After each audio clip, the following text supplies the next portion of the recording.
He had dreams to protect and serve our country after graduating from high school, but 18-year-old Jordan Brister tragically passed away after cardiac arrest.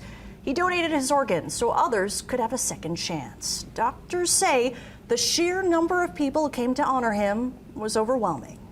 There was hundreds of people that came to this. Having that much support there, I've just never seen. Hundreds of people lined the hallways in Southern Hills Hospital for a hero. Doctors say there were so many people who came to pay tribute to 18-year-old Jordan Brister. Other staff from around the building who wanted to come couldn't fit. Show of love and support for Jordan is beautiful. If we could have a moment of silence to honor him.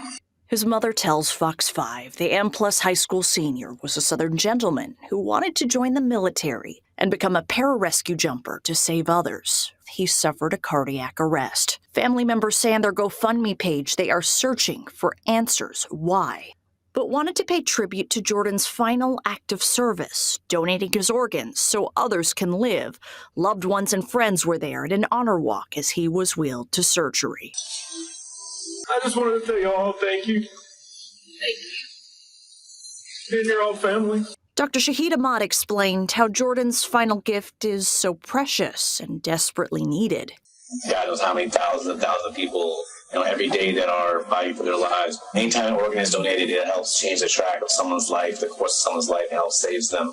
I'm glad that he gets to live on in these individuals whose lives he impacted and saved.